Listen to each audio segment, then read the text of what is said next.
அதே இணைப்புல ஜாயின் பண்ணலாமா? சரி, இது உங்களுக்கு தெரியும் 4வது மாதிரி வினாப்பத்திரம். உங்களுக்கு தெரியும் 4வது மாதிரி வினாப்பத்திரம் இதோட 200 கேள்வி. ஒரு வினாப்பத்திரத்துல 50 வினாக்கள் படி 200 பதவி வினாக்கள் நிறைய பெறுகின்ற தருணம் இது. இடையில புதுசா ஜாயின் பண்ணார்கள் நேரடி வகுப்புல ஜாயின் பண்ணலாம். நேரடி வகுப்புல ஜாயின் பண்ண முடியாது வெளி மாவட்டத்தார்கள்.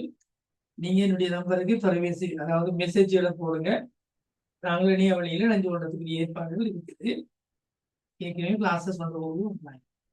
சரி, இந்த 4வது வினாப்பத்திரம் உங்களுக்கு தெரியும். இது 1 மணித்தியாலங்களை கொண்டது.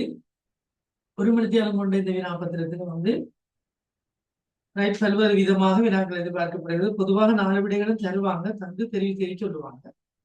இல்லாட்டா நாங்க இந்த பேப்பர்ல இருக்கிற மாதிரி முதல் 30 வினாக்களையும் கல்தேர்வி வினாக்களாக தந்து பொருத்தமான விடையை நீங்க உங்களை தெரிவு செய்ய விட்டுட்டு மீதி 20 வினாக்கள் 31 50 வரையான வினாக்களுக்கு குறு விடைகளை எழுத சொல்லலாம்.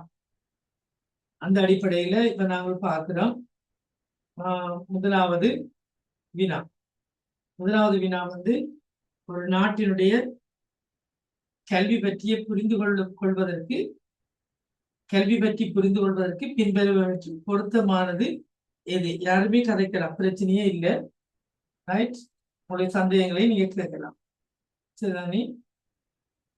அந்த அடிப்படையில என்னுடைய ஸ்கிரீன் ஷேர் பண்ணப்பட்டிருக்கு தானே? ஸ்கிரீன் ஷேர் பண்ணப்பட்டிருக்கு.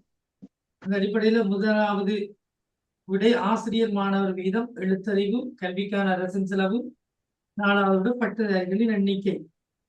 சொல்லுங்க பார்க்கலாம். இதுல எந்த விட பொருத்தமான விட? 2வது சார். எழுத்தறிவு சரியான விட. சரி போடுங்க. சரியானர்கள் சரி போட்டுக் கொள்ளுங்க.